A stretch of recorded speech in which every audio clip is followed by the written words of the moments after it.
tenacious full court pressure. And you'll see right here, John Gwynn's first job on this press is to make the ball handler pick up his dribble before he attacks. Contain the dribbler. You'll see he contains him right here. Now Burrell is going to move in to get ready for the double team. Chris Smith jumps over to make sure there's no pass back to the middle. Gwynn's job is done. All of a sudden, you can see the offensive player thinking, well, that's over with. But it isn't, because right back comes the press again. Smith, Gwynn, and Burrell with a triple team this time. And just as they do, Rod Sellers is going to step up into the passing lane and cut off the passing attempt to the inside. As he does, Lyman DePriest comes over, picks up the loose ball. Another turnover for Connecticut. How about Christian Laettner? He does it all for Duke. Leads them in points, rebounds, block shots, and steals. One of the most versatile players in the country, can step outside and go one-on-one. Now here's a clear out for him. A.C. Earl from Iowa, totally defenseless to stop Laettner, as was Shaquille O'Neal in that great regular season game that Laettner had against O'Neal from LSU. So look for the clear outs for the great Christian Laettner. Starting lineups for UConn: Scott Burrell, Terreno Walker, Rod Sellers, Steve Peichel, and Chris Smith. The leading scorer for Duke, the freshman Grant Hill, along with senior Greg Kubek, Christian Laettner, Bobby Hurley, and Thomas Hill. To get to this point, UConn smashed LSU in round 1 by 17, then came back and eliminated Xavier with a 16-point victory. And for Duke, Northeast Louisiana fell to him by 29 in the opening round. And then Iowa was eliminated by 15. Both of these teams played in the Minneapolis region. The officials tonight: Jim Bain from Mattoon, Illinois, Tom O'Neill from Tinley Park, Illinois, and Dave Hall, Lakewood, Colorado. We're ready to tip the rematch, Duke and Connecticut. Laettner and Sellers will jump. Duke in the white uniforms, the better seed, the 2 seed. UConn, the 11th seed in the Midwest. It's controlled by Duke and Bobby Hurley to start.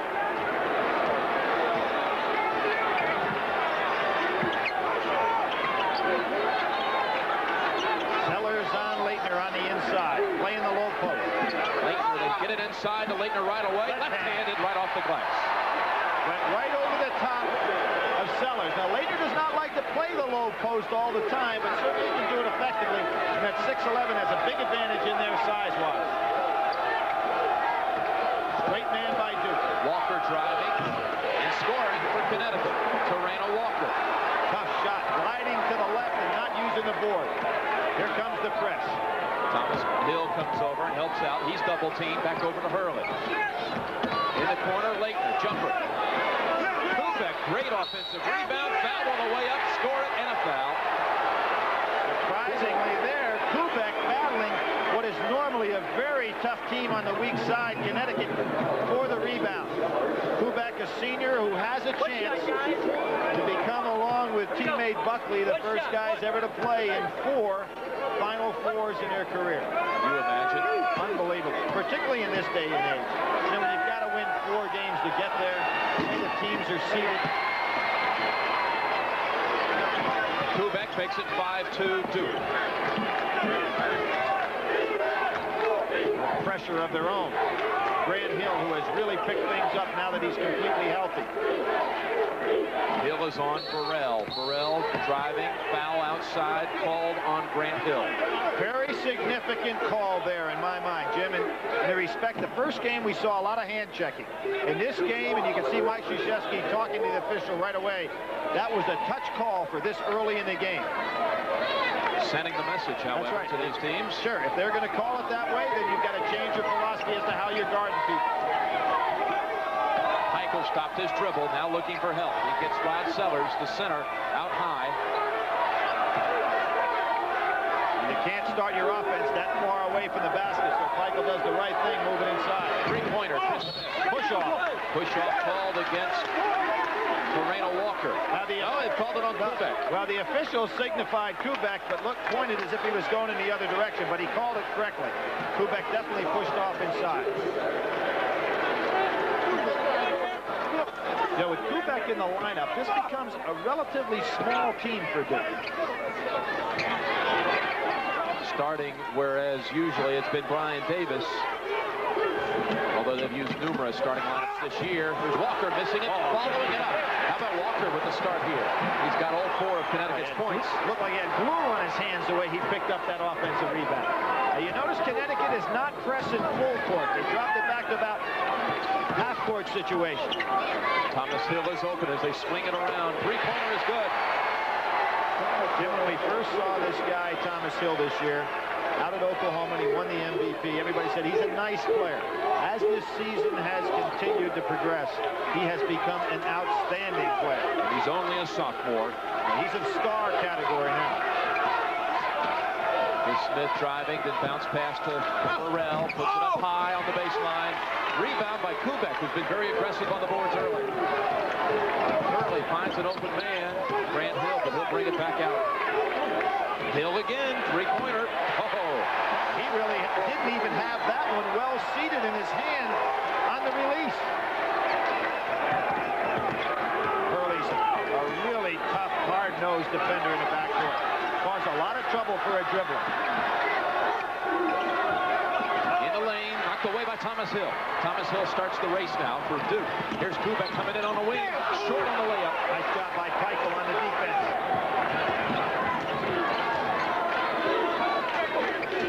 Rod Sellers traveled before he put it on the floor. And there you have it.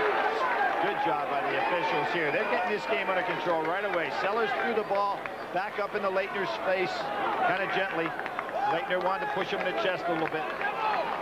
Jim Calhoun, last year's National Coach of the Year. In fact, won our CBS Coach of the Year. It was the last time we saw him. He didn't last long in the Big East opening round. Was ejected from the game.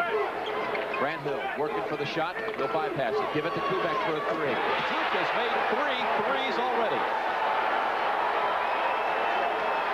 Yeah, if I'm Jim Calhoun, though, that doesn't concern me. This is not Duke's game to be beating you from the three-point line. Very unusual, particularly early on. Hurley would give Peichel all kinds of trouble if he picks up his dribble. Randall Walker in the corner. Chris Smith, three-pointer. He answers back. Big shooter. Played for Coach K on the U.S. team with Chris Smith over the summer in the Goodwill games and the World Games. He's the starting guard on the team along with Kenny Anderson. Grant Hill, excellent penetrator with the ball. Randall Walker on him. Thomas Hill posting up on Peichel, in and out, but he'll shoot 2. Peichel got caught on the switch that time. Hill can play right over it. John Gwynn, the super sub for the Huskies, comes in, replacing Peichel. Mike Krzyzewski's going to counter with Davis, so he's going to get bigger as Connecticut gets smaller. You know, as you look at Gwynn, there's another guy that plays up in this area called Benny Johnson. They used to call him Microwave. Still do. And John Gwynn's basically the same way. And when he comes in and he's hot, he gives a dimension to this Connecticut team that when they're playing well, he's playing well. Thomas Hill.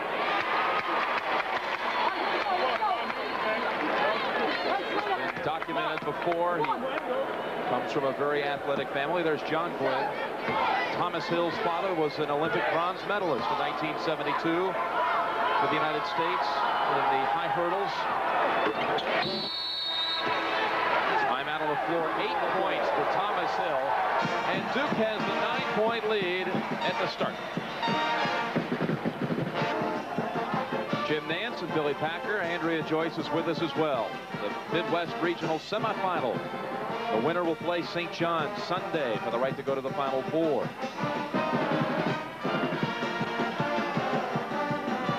And how about the defense UConn has applied in its last 10 games, Billy? Although we've seen Duke shooting it quite well here early. Well, Duke shooting the ball, of course, from the outside and the perimeter, but Connecticut holding teams down below that magic 40% mark. Only Pittsburgh has shot over 40 against them in that stretch. In the last 10 games, that's amazing. Only one over 40. And they shot 43, so it's not like they were burning it up. All right, Chris Smith stops his dribble. Hurley's on him. It's help from John Gwynn. 15 on the shot clock. Good solid screen that time by Trina Walker. Great help by Grant Hill. Smith may have been hit with the body. They call it on Hill. Chris Smith has that NBA move that he makes when he's being guarded and drives to the basket. He puts his body into the defender and then glides away. And when he does... And Pat O'Brien and Mike Francesa in New York, as politely as we can, let's interrupt and keep our eye on this game and bring you up to date on what's going on out in the Meadowlands. Temple, Oklahoma State, the Owls have jumped up to a 25-19 lead. Mike, why? Pat, they've been very patient on offense, and they've hit 9 of their first 15 shots. Mark making off very quickly. 3 of 4 has 9 points. And their 2-3 matchup zone has really given Oklahoma State a lot of problems. They've had trouble getting the ball inside to Houston, which is their key guy. They've bottled him up. John Potter's given him some production from the perimeter, 10 points early, but they've just controlled the tempo, been patient, and played well on both ends so far. And we look for Mark Macon to try to prove something today. After 1988, he went, what, 6 for 29, I think, against Duke, a highly touted freshman. Didn't do well in that game. Regional final against Duke, shot 6 of 29, the nightmare game of his career. Highly touted as a freshman on a very good Temple team. Now as a senior, he returns there looking for a little vindication. 6:29 left in the half of this game. We'll keep you up to date on that. 25-19 Temple. Let's go back out to the Midwest now, and Jim Nance and Billy Packer, UConn Duke, fellas. 8 points for Thomas Hill of Duke, and the Blue Devils with a 9-point lead. Lyman DePriest shoots it inside the Burrell. Great pass by DePriest right through Davis's hands. You don't expect that from DePriest. You expect him to give you some great minutes on this end of the court, the defensive end. A great assist by DePriest, and the Huskies are within 7. You notice how Jim Calhoun has pulled the press off. Leitner directly under the goal. Oh, and Davis did. Oh, wait a minute. I don't know if he touched it. They say he did. Offensive goaltending. Trail official makes this call. Job goes up. Leitner's got it. We won't be able to tell from this angle. Yep, I think he got a piece. Oh, he did. He touched it. He got a piece. No basket. Wind coming from out underneath the pack. Burrell from the corner. Boy, he wills him in. That was a 2 for Burrell. 14 minutes to go in the first half. Duke with a 5-point lead. Connecticut getting excellent screens down and low to free up jump shooters. Solid screen, good heads that time by Sellers. Thomas Hill lost the dribble. Picked up by Chris Smith. Smith pulls up over Hurley. Too strong. Sellers underneath. Sellers with the left hand. And Leitner never crossed half court that time. Duke with a small team on the court getting beat on the boards. This is an odd combination Duke has out there right now. 6 unanswered for the Huskies. Bounce pass inside. Thomas Hill. Stripped away by Lyman DePriest. You see Connecticut's toughness taken over here early, Jim. But here's McCaffrey. Almost gets it back for Duke. UConn on a run. The 3 would tie it. Nobody has a better and quicker crossover dribble down in low than Chris Smith. Well, he can put it between his legs, and he does it effectively. It's not for show. Kick by Leitner, and UConn will inbound. Kubek returns to the lineup for Thomas Hill, and Crawford Palmer comes in for Leitner. Mike Krzyzewski going to that bench often and early, and still in there with a very small team. Burrell took Smith.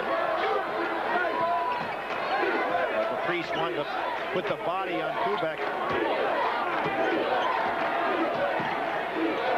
John Gwynn likes to go to his left. Yep, that's his shot.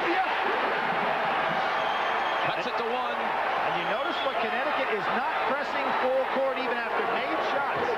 They're playing a half-court defense and making Duke get baskets on the half court as opposed to scoring off fast breaks against the press. Nice move by Jim Calhoun early in this game. They swing it around to the left. Now Hurley. Calhoun does not think Duke is a great shooting club. Kubek. Oh, he got it all that time, didn't he? Rattles it home off the glass then. And that was a 3. See if McCaffrey plays Gwynn to go left. He didn't. Gave him an opening. 3-pointer Burrell. Throws and rope. Picked up by McCaffrey. But the way Connecticut's playing, Jim, they're not allowing Duke to fast break. See how quickly they get back on defensive transition, not giving any openings to the fine finishers that Duke has. Dan Cerulic will be checking in on the next dead ball situation.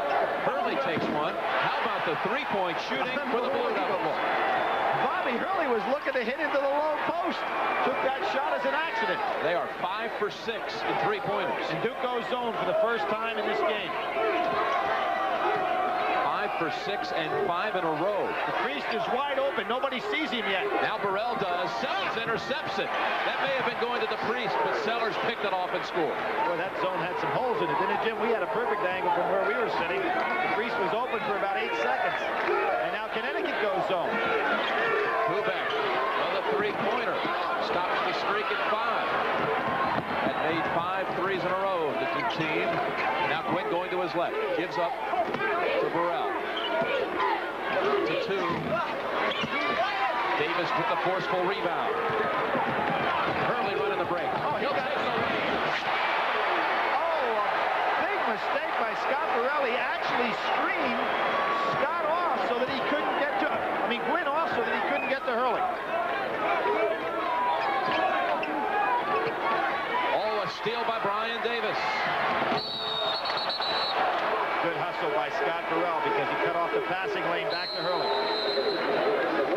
Midway point of the first half, and the Blue Devils with a 7-point lead. Tomorrow we will present to you the Division II championship game. That's at 2 o'clock Eastern time. And the semifinals, well, North Alabama advances. Bridgeport in a tie game in the second half. That's Bridgeport, Connecticut, the home of Chris Smith, now on the dribble. And that Cal State Bakersfield won a ball game in which they got out-rebounded by 20 and 20 turnovers and still won by 3. Traveling called on UConn.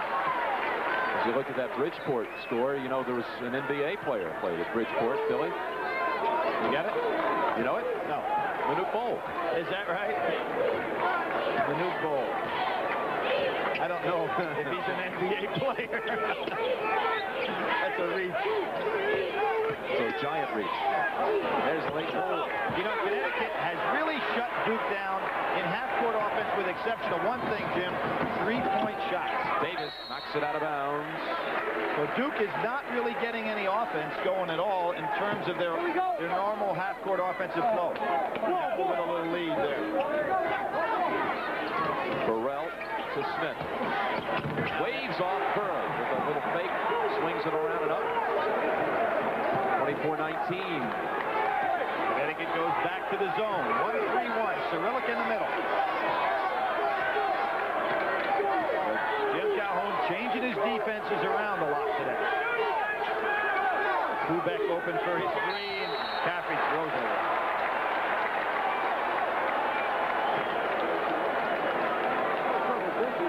McCaffrey, they've got some fellas to take some threes. McCaffrey, Kubek on the wings. Hurley can make it out front. And that's how they're going to have to attack the zone. Cerulic underneath. Leitner's on him. Cerulic wanting some help. He gets it to the priest. Push off by Smith to get the ball. 20 on the shot clock. Smith will take it to the hole. And offensive foul called on Connecticut. Called on Chris Smith. Looked like a pretty good play to me, Jim, the way he went ahead and handled himself and on the step through and then up for the shot. Yep, and an incredulous glare to the officials from Smith. 9 minutes left in the half. A Duke 5-point lead. The winner will play St. John's for the Midwest final in the Midwest Championship game Sunday. Oh, Lyman DePriest reached in. They called him for it.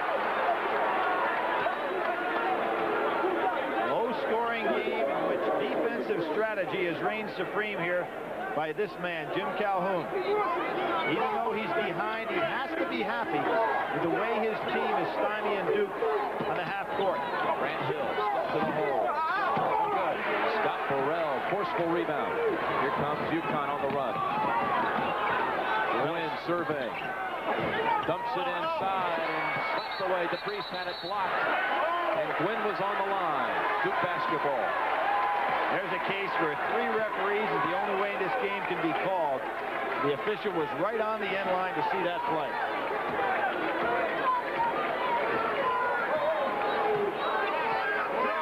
Now the defense shows a 2-3 look. McCaffrey from the outside. He is fouled as McCaffrey put on a pretty good act, too.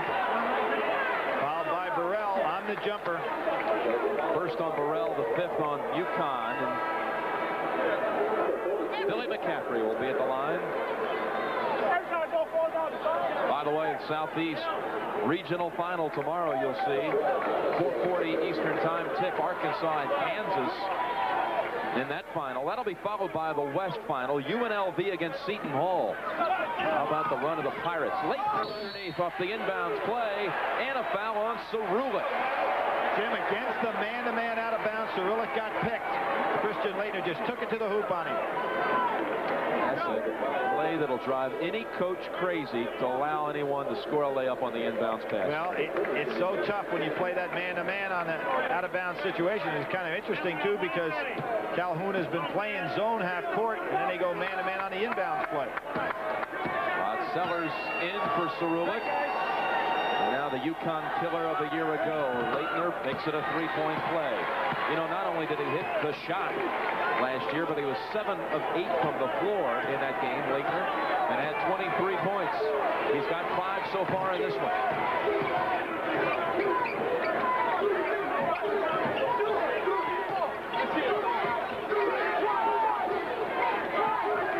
Hill playing. You can see how he's shading Gwynn, not letting him go to his left.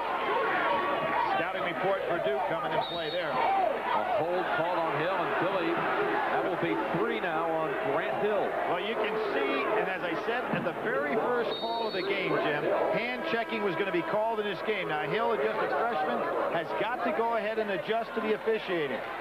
Mike Krzyzewski realized it was a foul. It's been consistently called.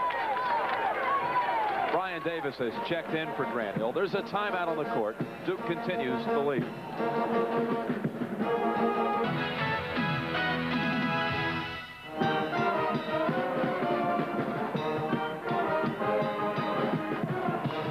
Duke 27, Connecticut 19.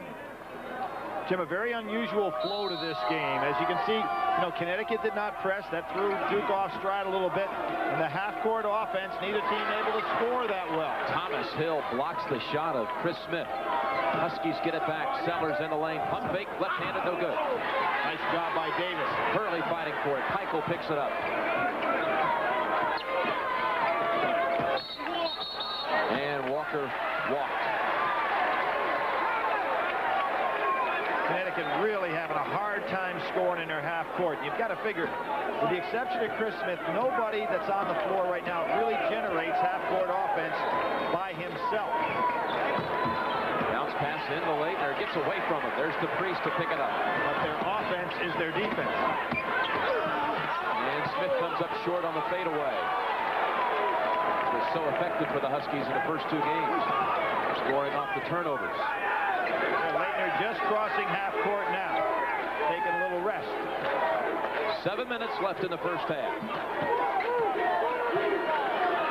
Really sloughing off Davis is DePriest, trying to help out on Laettner inside.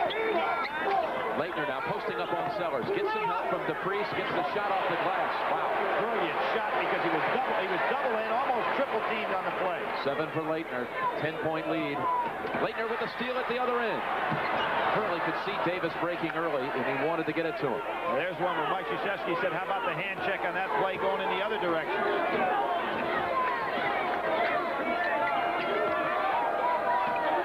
We're going to give Sellers that shot. Called against Peichel. Peichel pushing off. And that's his second, team foul number 7.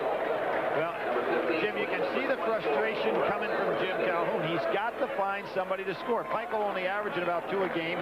Sits down as DePriest, so he gives up some defense there, but he's got to bring Gwynn back into the game to go ahead and get some shooting. Calhoun 5-1 in the NCAA since he joined the team at 90 and 91. Had 2 rough years when he first came to Connecticut, but those great years at Northeastern where he took 3 straight teams to the NCAA. So Wally Coates. 1-1, front end hit by Brian Davis.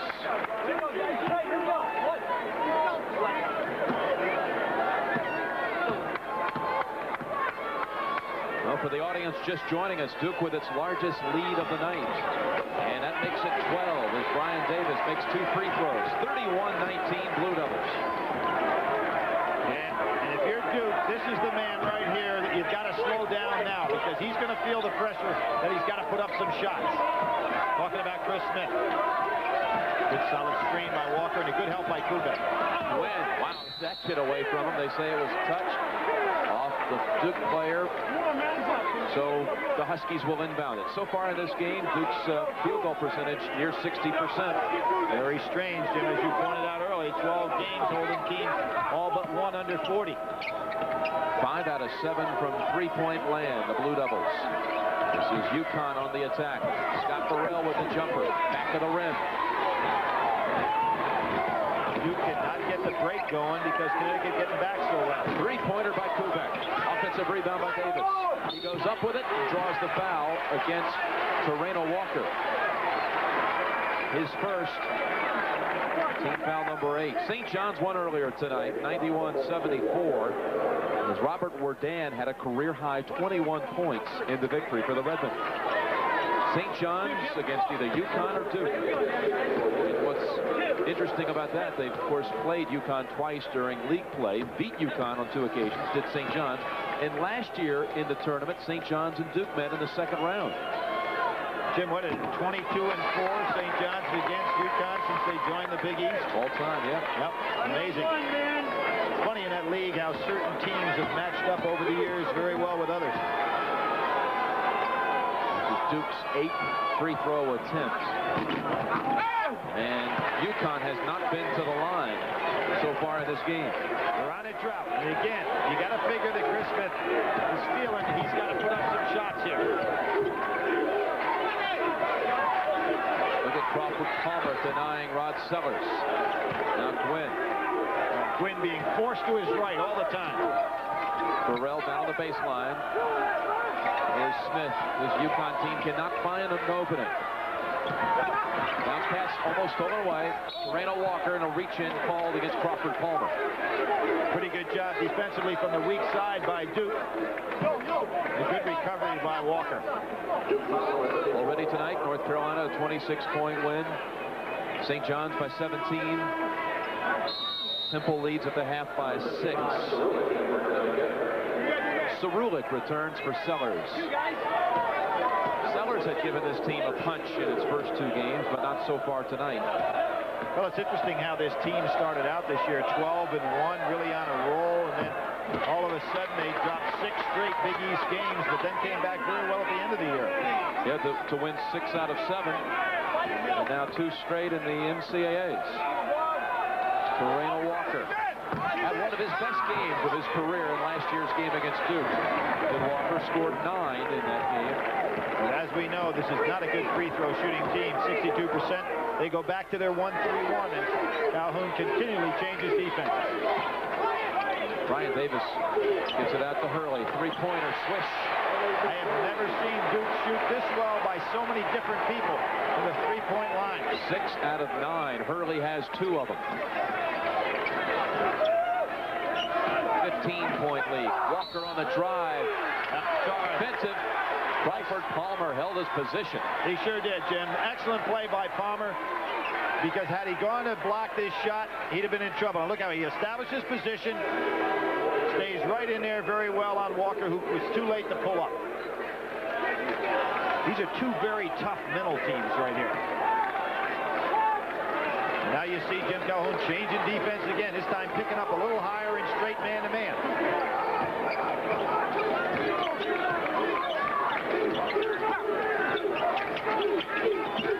Thomas Hill back out to Hurley. 4:30 left in the half.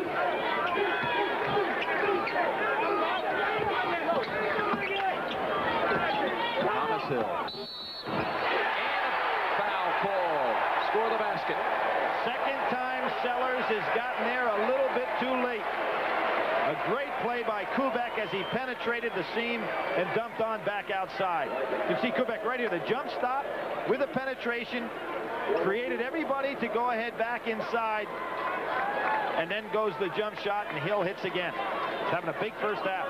Second foul on Burrell. Yeah, Hill already has 10 points, Billy. You're right. Started out with a couple of quick threes. It's amazing when guys are recruited, and Mike Krzyzewski certainly has his share of big-name recruits. Thomas Hill's name was added to the list, and nobody even blinked. It's because they already had Bobby Hurley. That's right. Coming in. And here you have Duke for the first time using a little zone trap of their own. Oh, almost got away from Gwen. Chris Smith with a shield, missing the three, and over the back is Brian Davis. Shows you what kind of leaping ability and quickness he has. Went right over the Cyrillic. And Jim, there was the shot that I would never take at this gym. The 45-degree angle into that bank of lights up there. It is not a good shot to shoot. I haven't seen anybody hit one there tonight. From this side of the court. Exactly. Yep. You're shooting right into him. McCaffrey and Antonio Lang come in for Duke. Lang, excellent game. Duke's win a week ago. Nice block. Boy, Thomas Hill was way up to almost steal it. UConn has missed its last 7. Oh, then he was going there. Yep. Well, he was going to his left, so maybe he wasn't looking into the lights.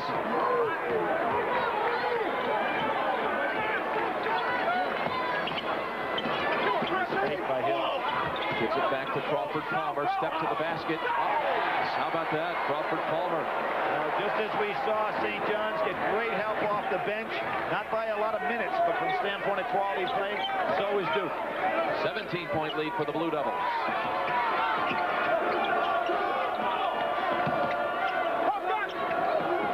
Burrell intercepted that pass to Cyrillic. Gwen going to his right this time. Way off balance shot.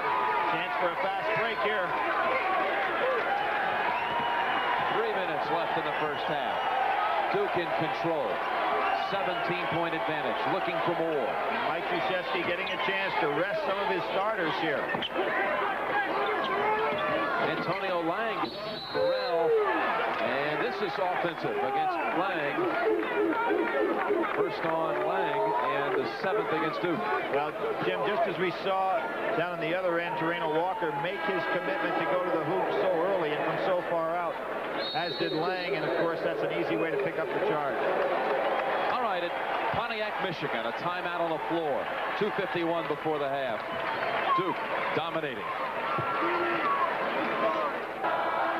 Silverdome, Duke with the lead over UConn. You know, this week, Jim Calhoun has talked a lot about the importance of mental toughness at this point in the season, so it's not surprising to see him using Lyman DeFries, his resident tough guy, so much. This is really a homecoming for Lyman DeFries. He hasn't been home. He's from this area and hasn't played back here since high school. He's got a lot of family. His mom, Dolores, a lot of friends here. And believe me, Jim, a lot of folks in this audience tonight remembering Lyman DeFries from his high school days. Jim? All right, Andrea, thank you. And Lyman and UConn down 17. And a push-off call. DePriest, just outside of the Detroit area, is his hometown. Highland Park turned it over a moment ago. Jim, for the DePriest family and for the Connecticut followers, a little stat. Duke certainly going to lead at halftime in this game. They are 26-0 on this year when they lead at halftime. And that man that we just saw, Mike Krzyzewski, has won 15 of his last 18 games at Duke in NCAA tournament play. He's now the winningest percentage coach in NCAA tournament. Well, 23-7 in his career in the tournament. Phenomenal. And there will be some that say yes, but he hasn't won the big one yet. Cyrillic off the back of the rim. Davis tried to make the break, and they'll bring it back out. Shaky ball handling by Duke. They've got arrested early back into the game now. Traveling on Davis. 8th turnover against Duke. Jim, I want to point out Jim Calhoun. He made the decision not to go with his full court pressure, forcing Duke to play half-court offense.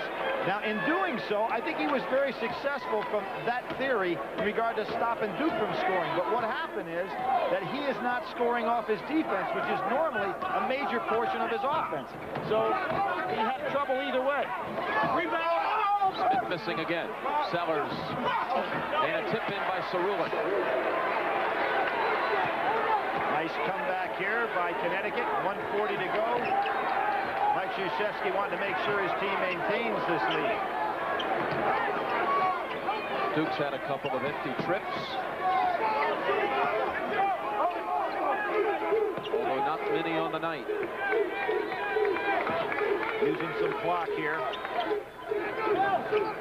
20 on the shot. 40-25 now. Duke leads the University of Connecticut. We're going to keep an eye on this game and get you up to date on what's going on in the Meadowlands. They have just begun the second half, Mike Francesa, 36-30. Temple over Oklahoma State. Pat, Oklahoma State trails by 6, but the key for them in the second half, Byron Houston, their big guy inside, only got 5 shots in the first half. He scores 23 points a game, only had 4 in the first half. Oklahoma State has to consciously get him the ball early in the second half of this game. Temple playing that old Philadelphia zone. Harry Litwack would be proud of that, wouldn't he? Yeah, they're playing their tough zone. They've stopped the ball inside, and Oklahoma State has hit some from the perimeter. But the key, they have to get Byron Houston the ball early and often. Halftime, we're going to go to that game. Let's go back out to the Midwest. In Pontiac, Jim Nance and Billy Packer, 57 seconds left in the game. Duke leads 40-25. 57 seconds left in the first half. It's been Duke throughout.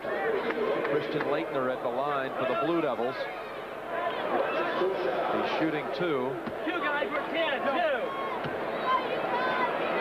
Laettner, the number 5 scorer in the ACC, number 1 field goal shooting percentage, number 7 foul shooting percentage, number 4 in steal, number 5 in blocks, number 4 in rebounds. Would you say that's a pretty good year? I'd say it's called being near the top of many categories, huh? Last year led the ACC in free throw shooting. That's the last time you saw a 6'11" guy do that.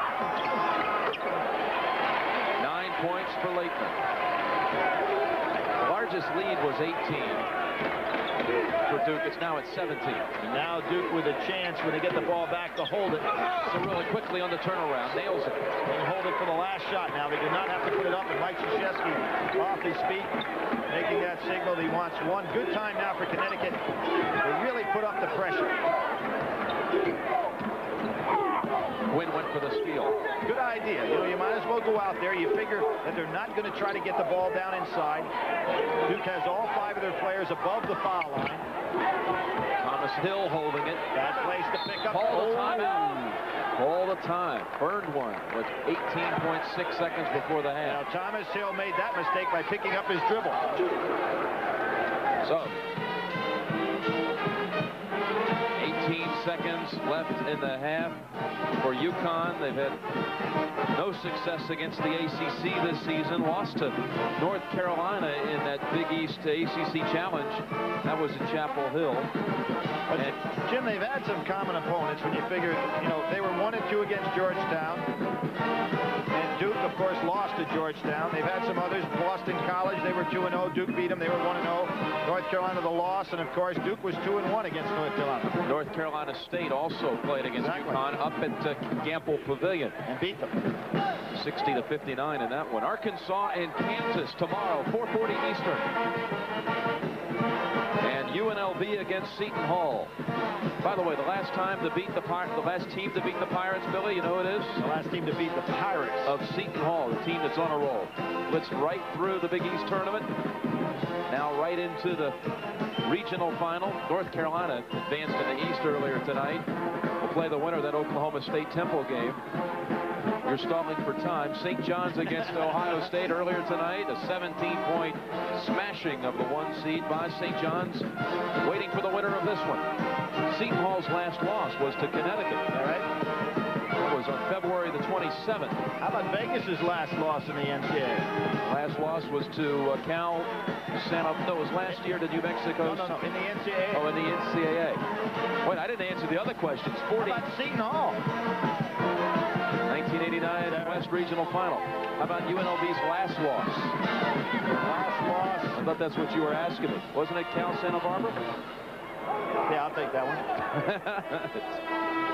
What did we, trivia night here? I'm telling you. That was a big timeout by Hill. You don't want to waste one. 18 seconds to go, plus in the inbounds play. Now they've got to go right into score.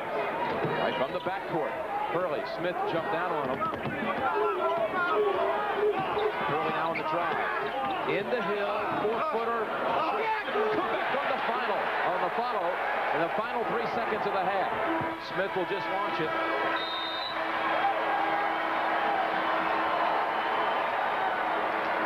And that's the end of the first half with the score. Duke 44, Connecticut 27. CBS Sports exclusive coverage of the NCAA Basketball Championship will continue after this message and a word from your local station. CBS Sports exclusive coverage of the NCAA Basketball Championship Regional Semifinal game is sponsored by Pontiac and your local Pontiac dealer. We build excitement. Canon, so advanced it's the world's leader in 35mm photography. And by UPS, now offering 10:30 a.m. guaranteed overnight air delivery.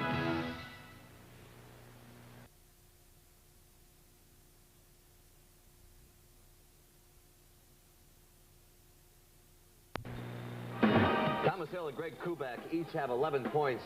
Duke leads Connecticut 44-27. And hello again, everybody. I'm Pat O'Brien along with Mike Francesa. Hope you're enjoying your Friday in basketball here at CBS. Hope somebody's bringing you food somewhere. I'm getting kind of hungry here. Let's send you out to the Meadowlands right now and get you up to date on Temple, Oklahoma State. And a fresh 45 for the Oklahoma State Cowboys, who trailed Temple 38-30, 14:43 left in the game. And Corey Williams with his fourth three-point shot of the game.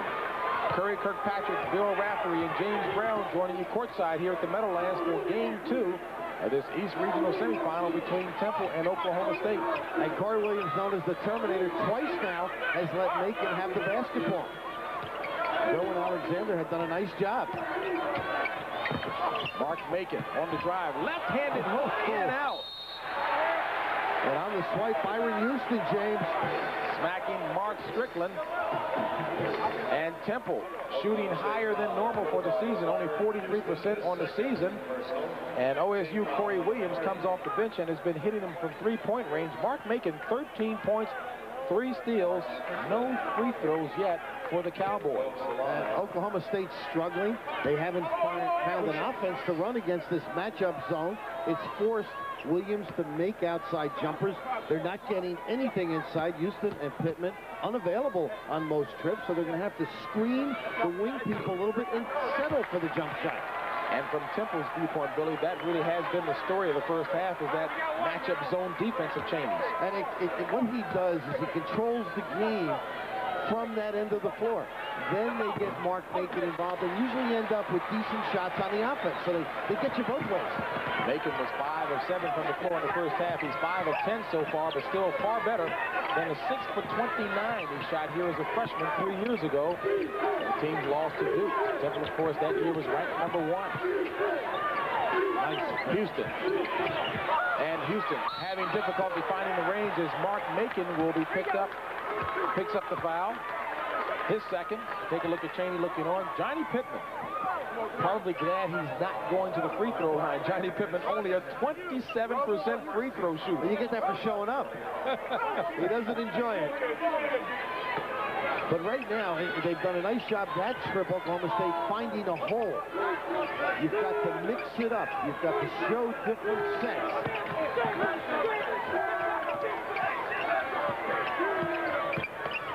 Great. Block by Strickland. Block number 4 for Mark Strickland, and he shakes his head saying, hey, I'm here. Why are you bringing that near me? Well, they've got the Terminator. He's the Devastator. He has been tough on those blocks. Houston out high. Somebody's got to be open. Not a good pass, trying to throw it over the 7-foot Johnny Pittman. This is Williams. Brown's got to look for shots.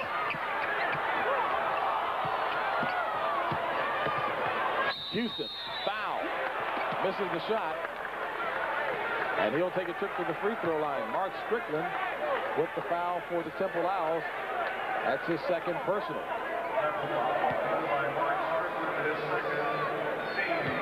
It's Temple's second team foul. JB, they're huddling there, but you think, well, can they go pressure this team? I think that would help Temple. I think they have to be patient with their defense and just keep mixing it up. Let Houston pop to spots. Let them turn and dump to the corner. It's confusing, and obviously, they have never seen a defense like this. They're talking to their people. And then in practice, you just can't show the same kind of exchanges and the same type of puzzles that Temple presents. Folks, at the 13:02 mark of the second half, this is the first free throw trip for Oklahoma State.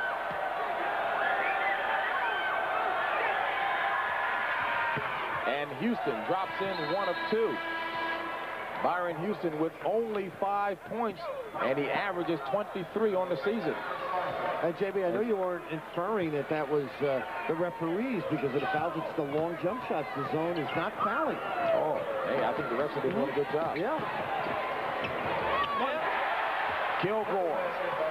All right, so Temple now 40-33 Oklahoma State, and most of you out there will take you back to that game shortly. What's going on out there? It's frustrating game for Houston. The Temple zone, very tough. Their shot blocking ability inside. He's only got 5 points. The average is 23, so Oklahoma State's going to have to up the tempo a little bit with a little pressure defense and maybe get it done on the perimeter because they can't get it done inside against Temple. Mike, let's catch everybody up to date on some scores. Let's begin in the East region. North Carolina has advanced now. They beat Eastern Michigan 93-67. The last 12 minutes, Carolina outscored them 32-8, and there you see the brackets. They'll go on to play the winner of Oklahoma State and Temple. The Big Ten is out of the tournament. Ohio State loses to St. John's 91-74.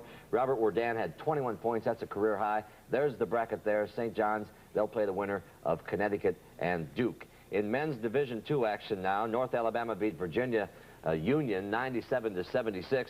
They will play Bridgeport, an overtime winner over Cal State Bakersfield 73-66. So it's Bridgeport and North Alabama tomorrow here on CBS. That's live, the men's Division II championship at 2 o'clock Eastern time. Then at 4 o'clock, it's our NCAA basketball regional finals preview show, 4 o'clock Eastern time. Mike Francesa and I will be here along with our band of experts. We'll have a round table and talk about some of the issues around the country. Then it is the regional finals, Kansas, Arkansas at 4:40, and Seton Hall and UNLV at 7:03. And the road to the Final Four will continue after this. Stay with us.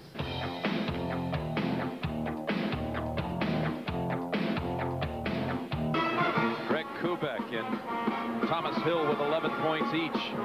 Duke over Connecticut. Let's go to Andrea Joyce for a report. Well, Jim, there were some harsh words in the locker room for the Connecticut Huskies. Coach Jim Calhoun is angry with his team for coming out with virtually no defensive intensity, allowing naked shots to go completely uncontested. They'll try to work the ball more inside.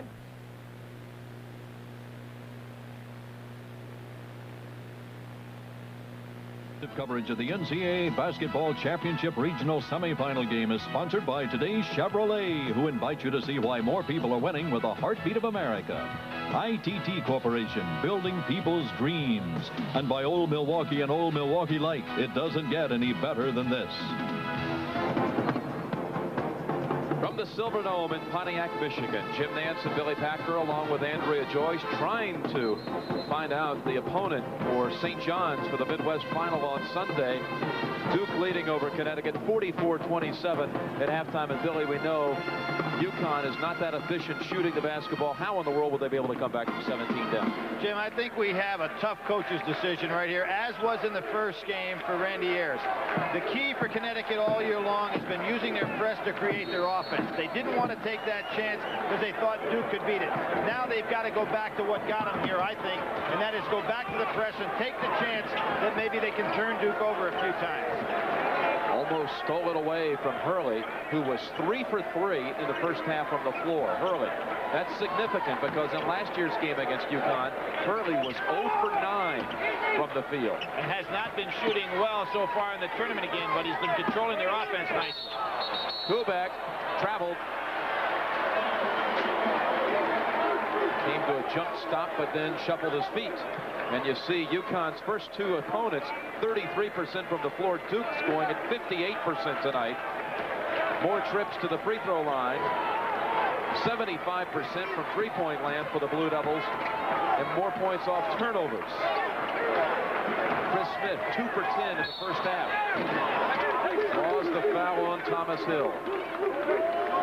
Thomas Hill not only doing the job on the offensive end of the floor, but picking up the big assignment at guarding Chris Smith, who you know is going to try to start this second half and get things rolling offensively. Look at Mike Krzyzewski. This is his 500th game as a head coach when you combine his career at Army and Duke. Game number 500 for Coach K. He's won 332, lost 167. Smith, UConn now 1 for 4 from the line. But this has been one of their major problems all year long, Jim. As I said, just shooting a little bit over 60% as a team. Here comes the press. Not what you would call a real aggressive press. Straight man-to-man. Concerned about Hurley's ability to dribble. Leitner outside. He wanted to drive to the basket so bad there.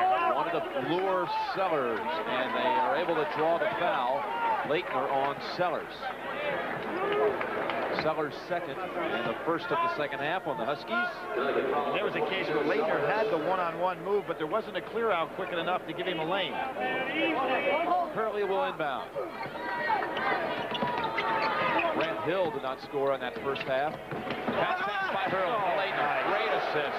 You know, that's where two guys... We know what you're thinking. You'd like a more competitive game, and with Duke leading 46-28, we will do just that and take you out in the East Regional. Temple leads Oklahoma State 44-41. Here's JB, James Brown, and Bill Rafter. Bounced it just past the ankles of Sellers, too. Now Leitner finds Thomas Hill. Bumped away, and here comes Smith. Tough pass to Burrell. Great hustle by Christian Leitner, who knows when to get back down court and when he can rest a little bit. They call on this young man to do an awful lot for Duke. Sometimes he does take those rests where he just doesn't even cross half court.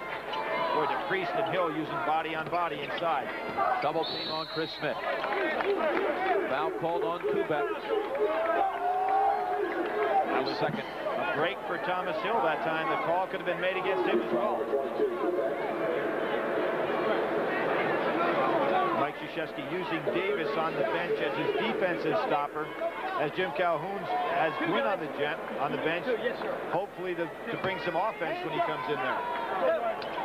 Chris Smith, the most valuable player last year in the Big East tournament. UConn won the Big East tournament and sealed the 1 seed in the East. Second team all Big East for the second year in a row. Kind of tough to nudge out the two guys ahead of in the backcourt on the Big East team, Murdoch and Taher. Murdoch, of course, with a great early start. Many people thought he'd be the Big East Player of the Year the way he was going by mid-season. 8 points for Chris Smith. Let's see if they come up and try to double team. Nice cross-court pass. That's a pass that Connecticut will allow in their press. 3-second violation as the ball was way outside near midcourt, and Leitner's called for the violation. Well, Christian Leitner really should have played a little decoy basketball down in the basket because the ball was so far outside you weren't going to be able to make an entry pass anyway. Michael stops his dribble. Sellers has Smith coming in, hits him on the bounce pass. Rebound by Grant Hill. You like how high he got on that one? In the air. Kubek led too much. Duke turns it right back. Grant Hill's having a nightmare of a game. This young man has played very well down the stretch, but is not having a good game tonight. You see a sensational rebound here, and then he throws away the ball when it wasn't really necessary. Duke not off to a good start here in the second half offensively.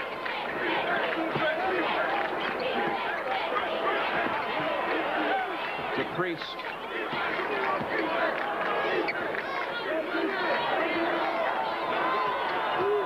Well, that's a wall. He definitely walked that one. But Sellers misses the lay-in. And a foul called against Duke. It's amazing how many steps Chris Smith got away with before he took his bounce step for the pass. It's on Thomas Hill, his second. You can see that Duke has not come out with the intensity they ended the first half with. Now, they had 15 minutes to think about what they'd accomplished. They've got to get back mentally into this game. They're not there now. Just not enough offensive firepower. Thomas Hill. There's no place to go. Yep. Sloppy play picked up by Kubek. Duke was very, very fortunate on that occasion. Nice job by Mike Krzyzewski getting his team lined up to get in some kind of offensive set that gets off one decent shot. There's a steal forced by Chris Smith. I think Connecticut can make a run on him here, Jim. Got to figure out a way to score, but Duke is not doing a job defensively. Burrell needs to start it, and there he goes with the three. Excuse me, offensively. Got it down to 13. Duke hasn't shown any inclination to get things moving in the second half. Grant Hill looking for his first points. Offensive foul on Grant Hill. Mike Krzyzewski is going to have to take that young man out. That's 4 on him. Trying to go to the hoop. Sellers waiting on him. Hill's going to sit. Brian Davis comes in for him. All right, UConn has trimmed it to 13. Going into their 1-4 set.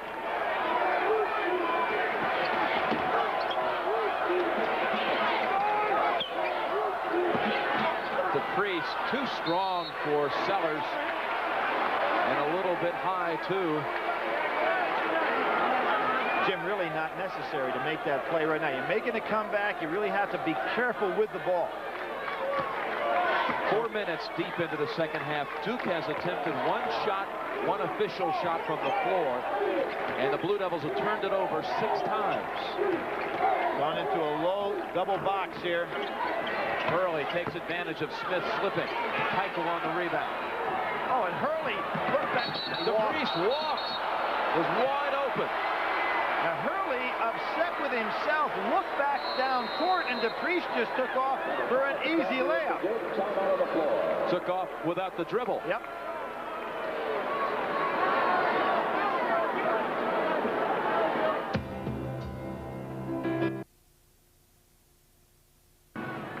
Here you're going to see Bobby Hurley taking the jumper. Lyman DePriest is going to go ahead and release long. Hurley has to go ahead with him, and you'll notice that he doesn't. He stands to watch his shot as he does and complains to the official. DePriest is wide open on the other end of the floor, but walks before the layup. Here's Hurley now, sensing the double team. Gets it to McCaffrey. That's good trapping defense that time. McCaffrey had the shot and takes a harder one. McCaffrey makes it, however. Nice release on that shot. Billy McCaffrey averages 12 a game. Versus brother, an All-American football player at Stanford, well documented. Eddie McCaffrey will be going through the draft process of the NFL next month. Smith. And a foul. It could be a 4-point play. Hurley got a piece of the arm. Wait a minute. Oh, they're going to call a foul against UConn. They're going to score the basket and a foul on Burrell for pushing off. Now here we see the 2-2-1 full court pressure by Connecticut. Let's see if they stay in it. That's good. So no 4-point opportunity.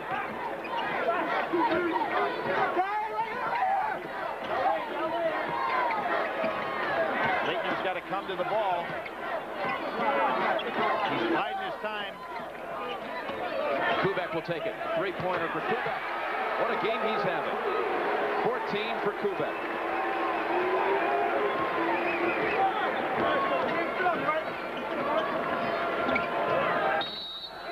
Now away from the action again. Burrell and Davis exchanging words. And these are two tough teams. And the referees have been calling this game tight from the beginning. They've been extremely consistent.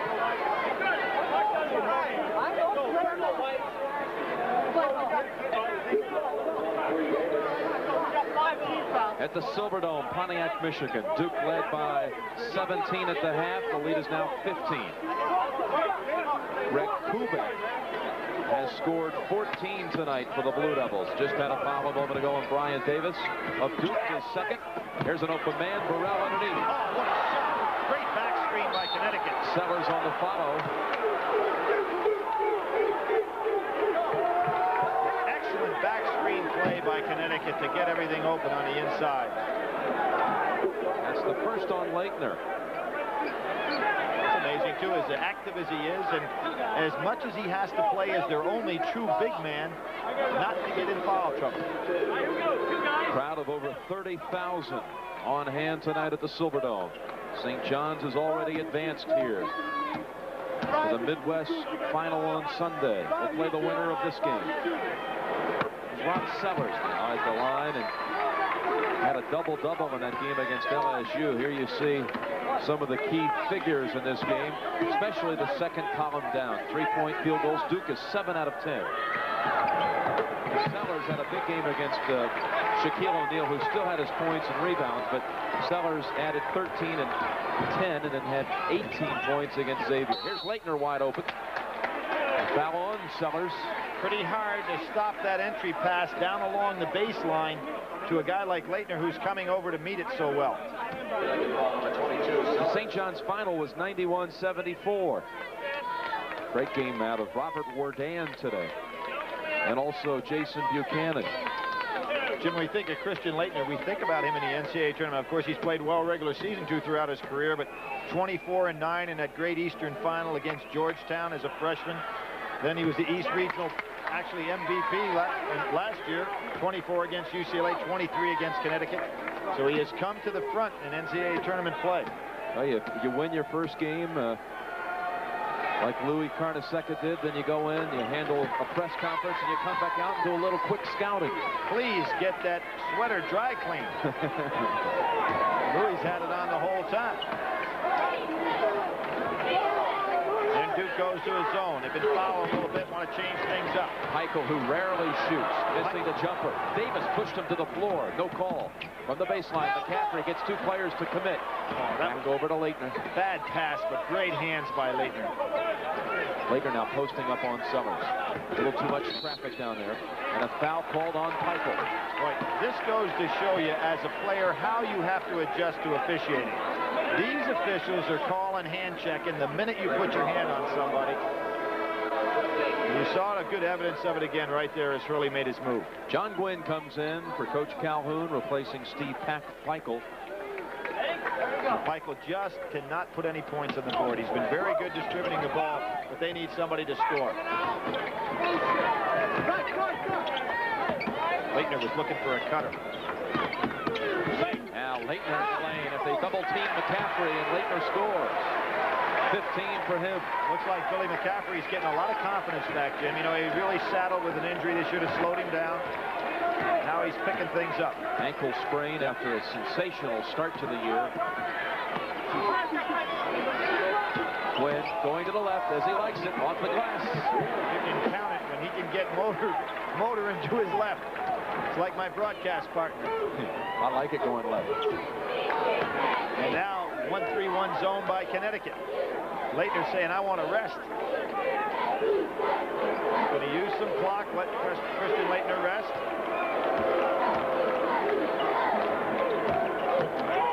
Ryan Davis leaving Hurley open for a 3. Back to the rim. Burrell way up for the rebound. We saw Grant Hill with a great rebound. Burrell did likewise. Gwynn takes the 3. Soft roll, and they're within 12. 10 for Gwynn off the bench. Jim Calhoun trying to fire this team up, and they stay back in the 1-3-1.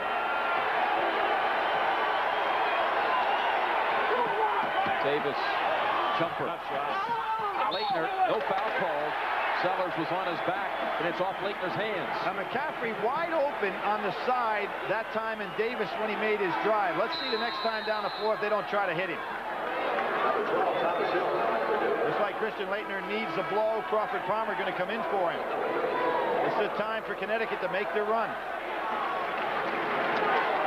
Crawford Palmer had one big play in the first half when he drew the charge during a UConn spurt. And Duke gets out of the zone, goes back to their man-to-man. Hunter's going zone to rest Leitner a little bit. Smith over Hurley. It was very tough. Rebound pulled down by Thomas Hill. Good judgment there. McCaffrey was long. Davis gets by Smith.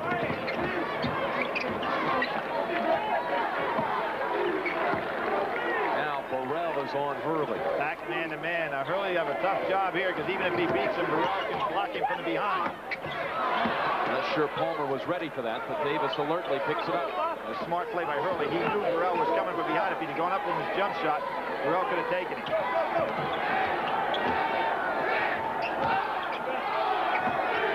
Now we'll have to look at the shot clock. 4 on the shot clock. Hurley takes the jumper. Run down by Chris Smith.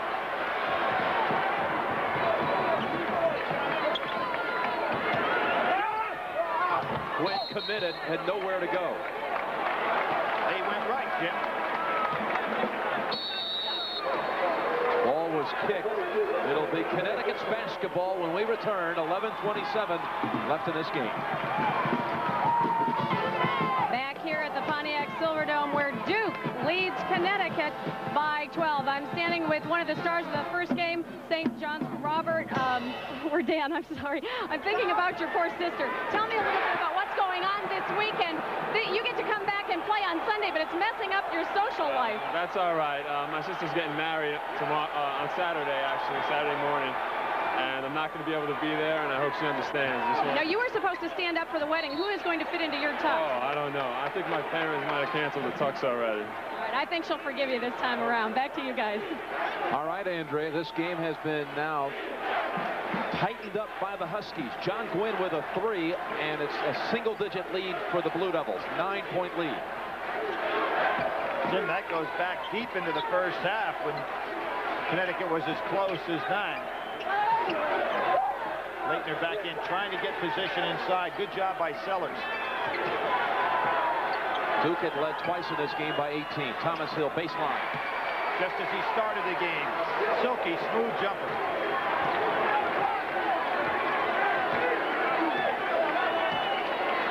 Mike Krzyzewski could not afford to leave Leitner on the bench. He probably wanted at least another minute. Thomas Hill with the steal.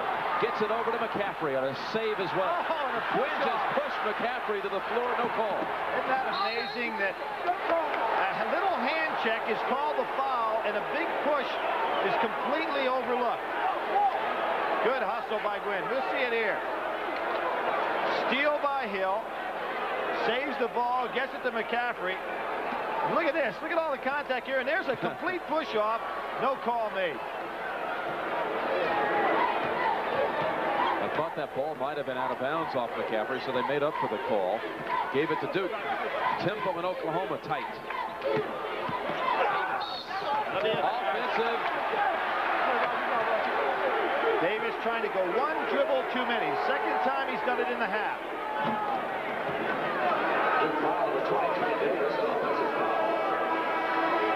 Temple and Oklahoma State in the East. The winner will play North Carolina. And Cerulic checks in. See Jim Calhoun figure and get another couple of minutes rest for Sellers so they can have a fresh Sellers for the last 7 minutes against a somewhat tired Christian Leitner. You know, Walker wanting it in the low post.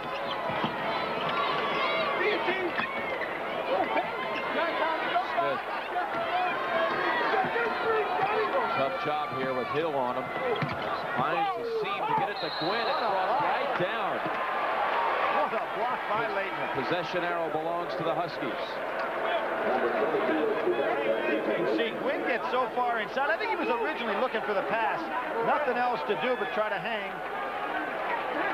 Puts it up in there. John Gwynn, DeMatha product. First one to play in the Big East after all those outstanding teams Morgan Wooten's had. I don't believe there's been another one either. You know, it's interesting. And there, Leitner called on the foul against Cerulic. That's 2 on Leitner. Jim, you being a football man, I understand DeMatha this year had 14 football players sign grants and aids in football to go on to college. Is that amazing? I wasn't aware of that. That's amazing. Lyman DePriest returns for Burrell. 1-and-1 situation now after the foul against Leitner. So Cerulic will go to the line for the Huskies. You can read Jim Calhoun's mind right now. He puts Burrell down, puts Sellers down. I think he's getting ready for about the 7-minute mark, a big rush by his team. McCaffrey comes in, replacing Brian Davis. Watch the move by Cerulic after he takes the basketball here on his free throw. He'll kind of wind it up. A lot of big guys have more motion than little guys. They shouldn't need much motion at all.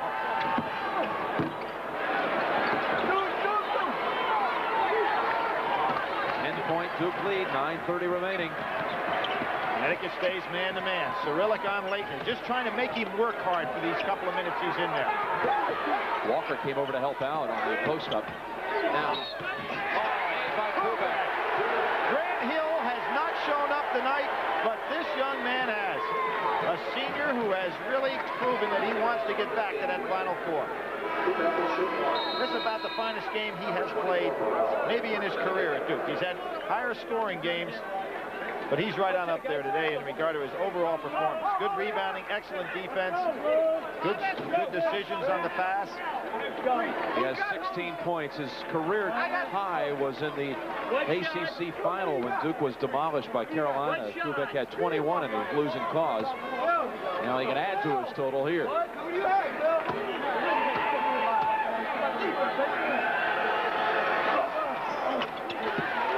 Kubek, one of 7 McDonald's All-American on this Duke lineup right here.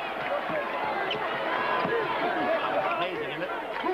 About the premier shooting. Burrell. The shot. And that'll be 3 coming up for Burrell.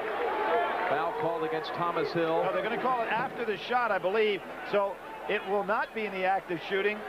And Jim Calhoun has 3 fingers raised. He wants 3. No, wait, it has to be 3.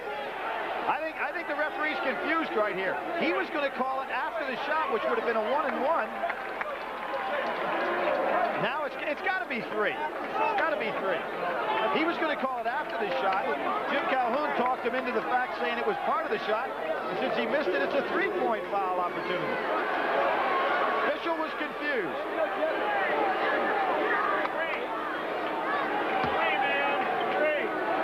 Left side of your screen, you'll see Burrell in 3-point land.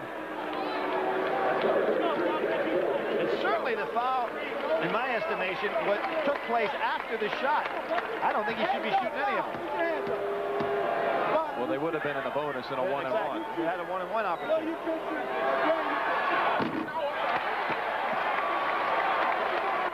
Temple and Oklahoma State with 1 second remaining. There's got to be a mistake on that score, Jim. We haven't had a close game yet. Can't be in the Sweet 16. A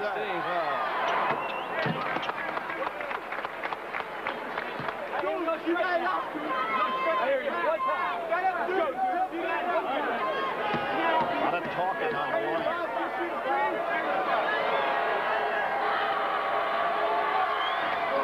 Burrell makes 2 out of 3. It's an 11-point lead for Duke. Unable to pull away from the Huskies. Well, we haven't seen the big move by the Huskies yet. They're going to be a rested team for the last few minutes. Grant Hill is back in for the Blue Devils. Here from the corner, Kubek. Burrell way up in the air for the rebound, but it gets into Leitner's hands. There's Grant Hill. Blocked by Gwynn, but they call him on a foul. He's down on one knee, pleading his case. I thought it was a good block by Gwynn. He was right on the ball. His position was from behind, but let's see if he doesn't get all ball here. Hill going up. Boy, hard to tell on that one. You can see Chris Smith thought it was a good block. Grant Hill at last can get into the scoring column. Averages 11 a game. Been in foul trouble throughout this one tonight. That's why he has been scoreless until now. Well, it's kind of amazing that Duke is shooting a decent percentage in the second half. It's just the fact that they haven't gotten off many shots. They turned the ball over a considerable number of times. Sellers and Cerulic alternating. Sellers in now.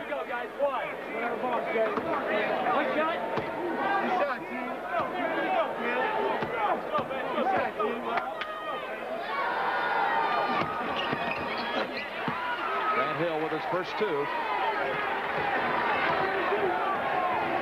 Duke leads by 13. largest lead was 18. At one time in this second half, the Huskies got within 9. Sellers comes back rested. You see it looks so fresh. Chris Smith has it partially blocked. Up ahead to Leitner. Burrell can go up with him. Yes, sir. Burrell forced the missed shot. There's no question Scott Burrell was in position with his great speed to make that play. Hurley had a good read on the pass coming over on the wing and almost got a steal.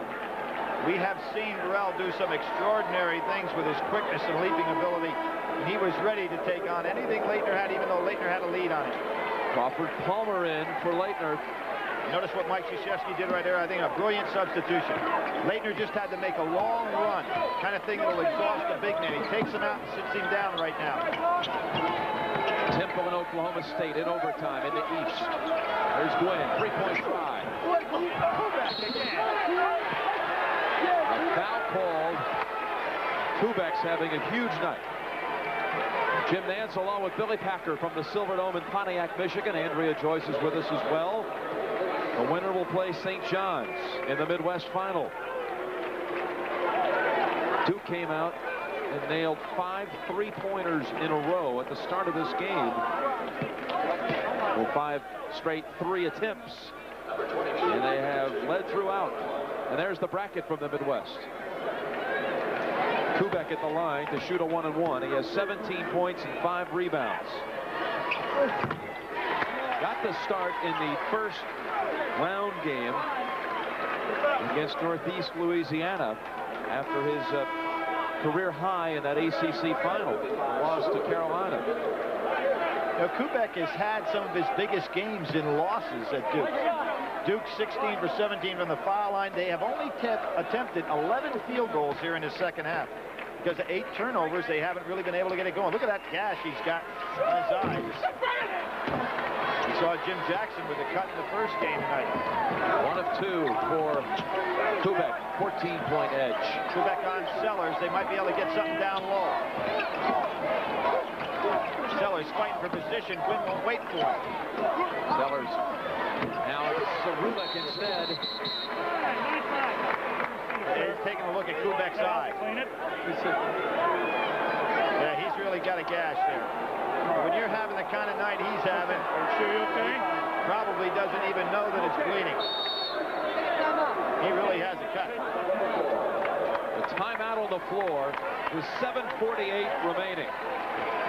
Number 32, Duke lead is a dozen.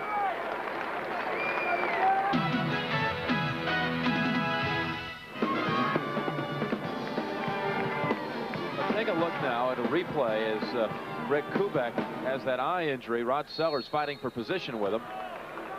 Well, you can see Kubek playing such an outstanding game tonight, wanting to stay right out there, and he still is. Mike Krzyzewski did not make the substitution at that timeout. And with 7:35 to go in this kind of lead, Duke opens it up without a postman. Leitner, beautiful play. Jump stop. You notice that they did not put Leitner in the low post. Therefore, there was an open court area for him. Temple with a 5-point lead, 2 minutes to go in that overtime game. Sellers not a good ball handler out that far. Thought Kubek may reach in and steal it. Yep. Grant Hill went for the steal. Leaving Burrell open off the glass. 11 for Burrell. Oh, Leitner has hurt his elbow. I don't know what happened here. This would be a big blow for Duke.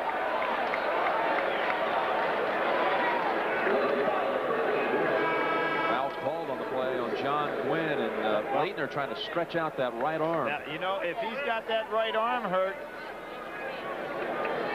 he's going to, looks like he's going to stand again. Let's see what Mike Krzyzewski's going to do. He might have just hit his crazy bone a second. Looks like he's all right. When you play against a team like Connecticut or Duke, you're going to know physically you have been in a ball game. Kubek, Thomas Hill, Bobby Hurley, Brian Davis, and Leitner on the floor for Duke.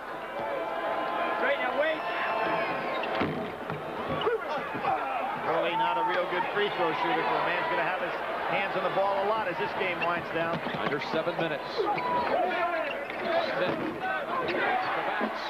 Excellent solid screen on Hurley to get that shot off. That was a 2-pointer. It's a 10-point lead. 13 for Smith. Leitner driving.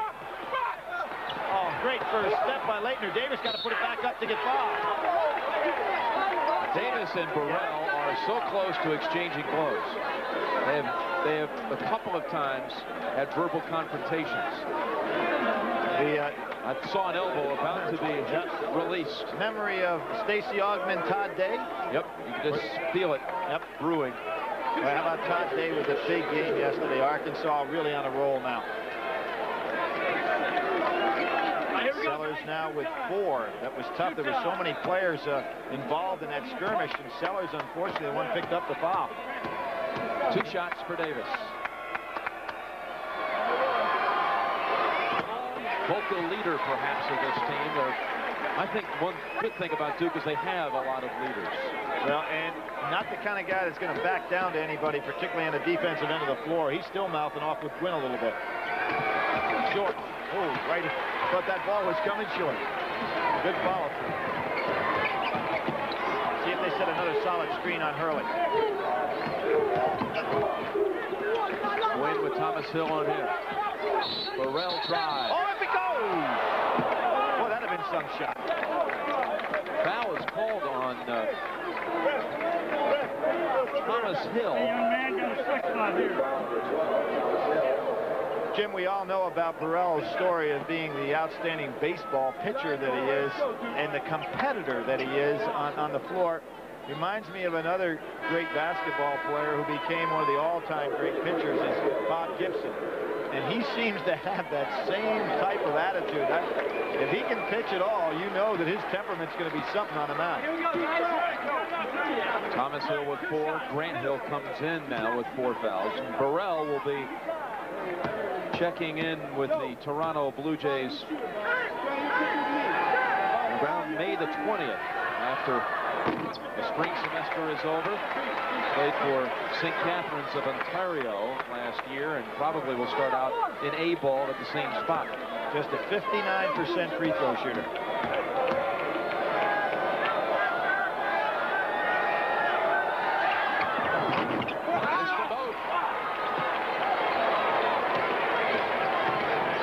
For about 10 minutes of action, this game has been right at this same point. Well, the reason for it is the defensive intensity on the part of all of these players. They're very tough, and they're just not letting you get any easy shots. And that's on both ends of the floor here. Smith pushing off as Hurley was driving. Outside, they say. I think this is a good move by either team the rest of the way, particularly Duke, where the court is going to be opened up somewhat, is to drive because they're calling the hand check so close. Hurley will shoot a 1-and-1. Again, this lead has hovered around the 12-point mark, seemingly the whole second half.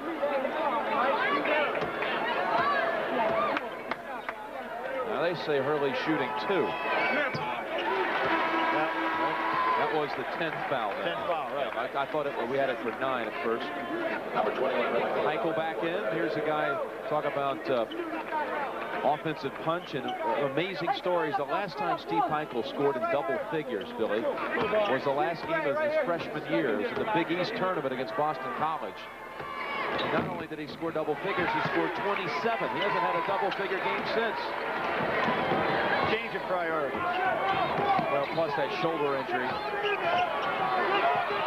Look at the Blue Devils fighting. Whoa, there was Sellers going after Leitner.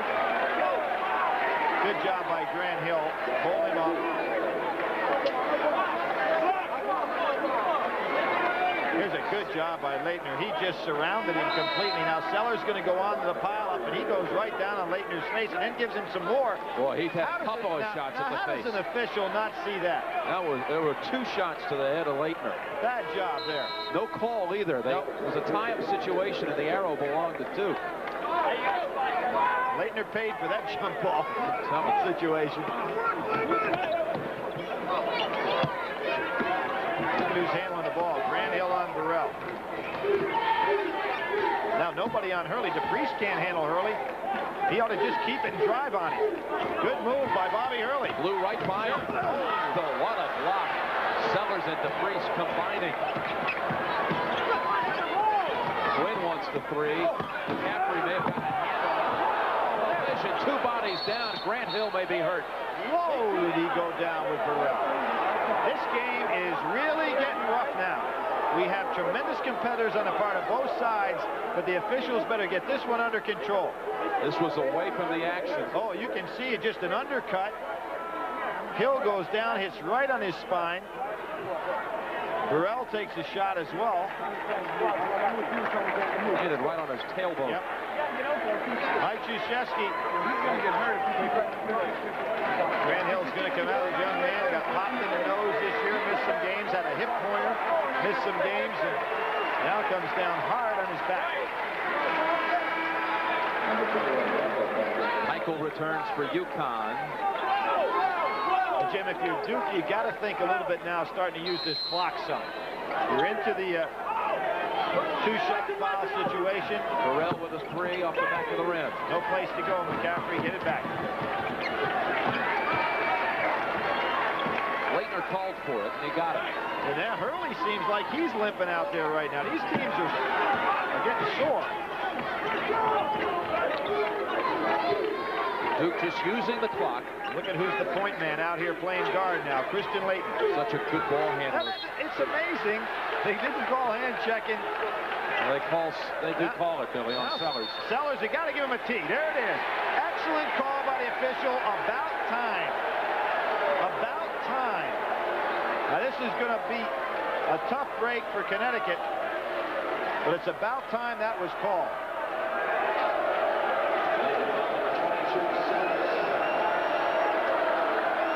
Sellers called for the technical.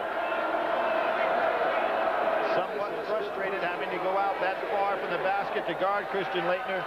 He fouls out. You know, he fouled on the play before the technical. So what we have is a 2-shot plus a 2-shot technical plus the ball out of bounds now. The lead's already 14. And an excellent free throw shooter going on that line to get some rhythm here. Well, he shoots the personals first. Long. Look at Sellers now. There's been words exchanged for the entire second half. One shot. Christian just turned his back on him. Smart thing to do. 17 points for Leitner.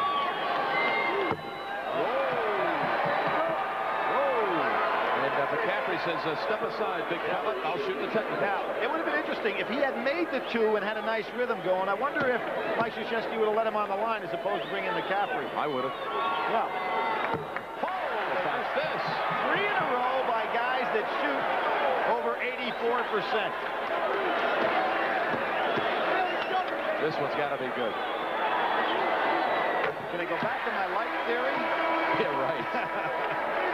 I thought at first your theory, at least in the first game, you were light years ahead of the teams out there with the whole situation. Well, but the percentages here in this game haven't. Well, we've been tracking that. I still think there's such a considerable difference on the 2 ends of the court.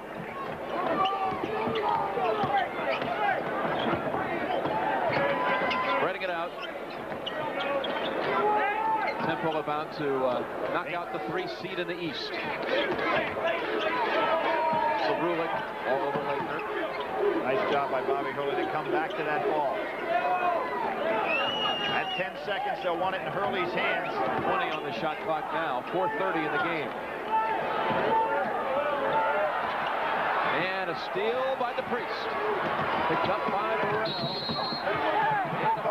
Offensive on Burrell.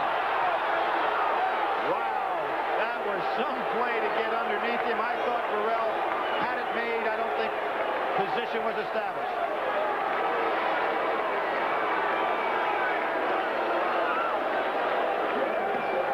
The Duke Blue Devils, the 2 seed in the Midwest, 4 minutes, 20 seconds away from advancing to the Midwest Final. Jim Calhoun irate as they take away a basket by Scott Burrell as he scored, but he was called for charging. There's been a technical foul call a moment ago as well on Rod Sellers of the Huskies.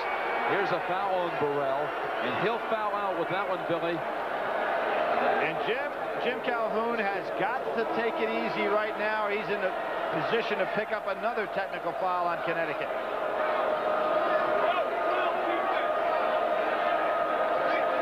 One technical was called on Sellers. committed the foul on Leitner. Now Burrell will sit down, so Jim Calhoun loses 2 of the men he had hoped to have out there to go down the stretch. Burrell fouls out with 11 points, 3 rebounds, and 3 steals. He had tied the NCAA mark for steals in a game in the tournament. In the game against Xavier. Here's the technical that was called on Sellers for a few words exchanged. Well, they weren't really exchanged because Leitner didn't answer back. Now, there was no call on this one, Billy. Watch Sellers come in on Leitner. Yeah, first with the elbow. And he tries to go ahead and rough him up a time or two, and absolutely nothing was called on that play.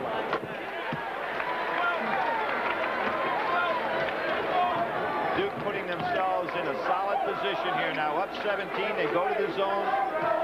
And you know they're going to use some of the clock on the other end of the floor. That was a foul on his own man. Yeah, on teammate, Sorelli. Under 4 minutes. Hurley gets low to the ground on that dribble. McCaffrey says, why not? No, you don't need it now. Exactly. You want to use the clock here. Wynn dribbles it right off his own foot. Duke and St. John's headed for a rematch. They met last year in the second round, and Duke, of course, had advanced in that one. Now Christian Leitner delivered the final blow last year against UConn, and tonight they're not going to need any last-second heroics against the Huskies. Grant Hill is back in, and he had a dangerous fall. Some of you were watching the Temple-Oklahoma State game and didn't see it, but it's good to see the freshman's back in there. He's had a rough night, however, in this ball game. Fell on his tailbone now. Duke shooting over 50%. Burrell and Sellers have fouled out for UConn. Tremendous difference in free throw shooting. Michael with the 3. His first points of the game.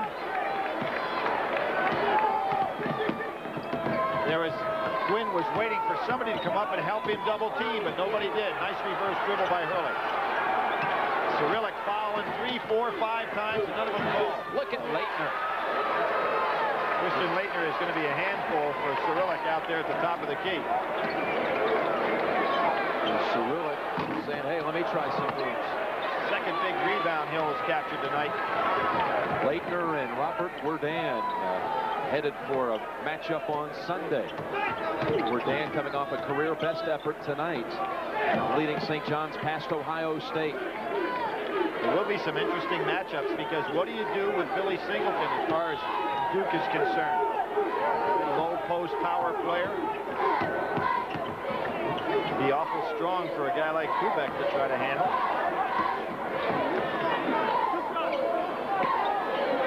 Game a year ago when they met in the second round, Duke won at 75-71. There was a score indicates it was right down to the last minute. Boy, you do not get any easy baskets here. Rulick on the foul.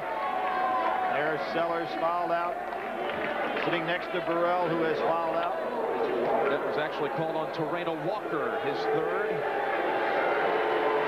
Leitner and Kubek sit down. Tremendous games on behalf of both of those fellas. So Rulick will sit, Billy. Mark Soar comes in. And Marty Clark in for Duke for the first time tonight. Antonio Lang saw some minutes earlier. He's back in.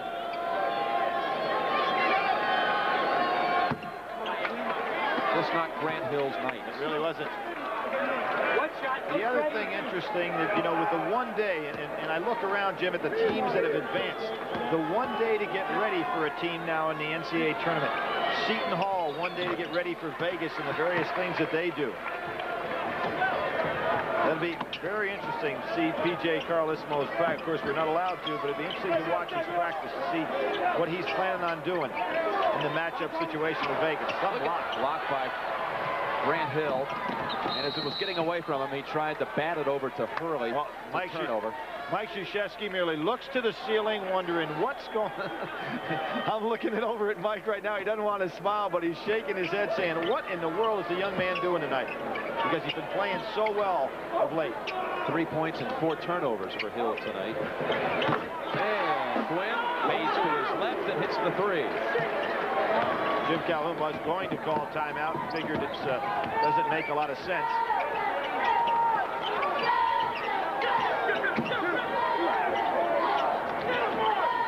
Antonio Lang. Yep.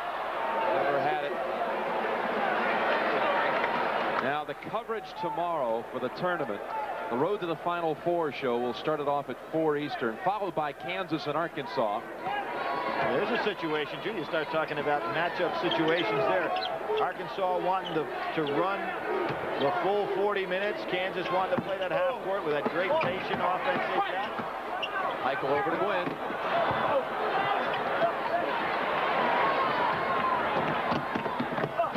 And Smith reached in and knocked it away from McCaffrey. Amazing how good a job Connecticut has done tonight, not allowing Duke to fast break. But Connecticut's problem was the fact that if they weren't going to pressure, they didn't score off their defense, and they haven't been able to score in a half-court offense.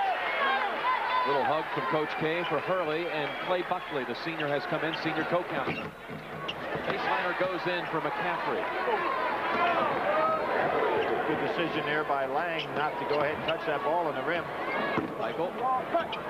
And Grant Hill. Good bounce pass that time to McCaffrey, and lays it in. And you talk about big picture, Billy, with the 8 teams left, you got 3 of the 1 seeds remaining. 1 2 seed, that's Duke. A couple of 3s. Seton Hall and Kansas. And I'll tell you, if you're University of North Carolina, trying to prepare with 1 day's notice for John Chaney's great matchup zone is tough. That's got to be your Cinderella team, the 10 seed in the East, Temple. Well, one of those 2 teams, Arkansas and Kansas, will be the first to book reservations for Indianapolis. Southeast Regional will be followed tomorrow by the West Final, UNLV and Seton Hall. Rematch of the '89 West Final when Seton Hall won it.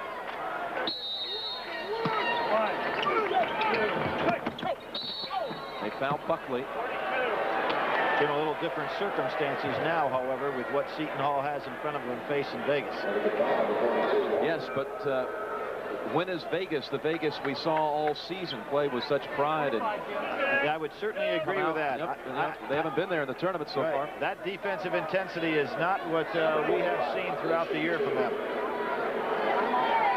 Not trying to fire up their team or anything, just making a statement on what we've seen. Steve Peichel, graduate student, came back this year. His career closes tonight. Of course, this young man's dad played in the Final Four or 2. Jay Buckley. Oh, Grant Hill is doing the job here of late. Late going, couple of steals. Missing the short one, then followed by Clark. McCaffrey bats it over. Win on the save. Smitty on the 3. Underneath. Macklin. Scott Burrell will play baseball professionally this summer, but he says, I'll be back for my junior year because they have a terrific recruiting class. In fact, rated by the Chicago Tribune as the best out of the early signings in November. So he says, I want to come back and be a part of it. And you know, Jim, something very interesting about that recruiting class, they're not New England kids. Connecticut now going on a national basis shows what their program has been able to do with the great exposure they've had the last couple of years under Jim Calhoun. And those kids they've already signed come from Arizona, Florida, Washington, Georgia, California. Yep. Crenshaw High School. Macklin. 2. Score on the foul. And Duke doesn't even have to get it inbounds. That's it.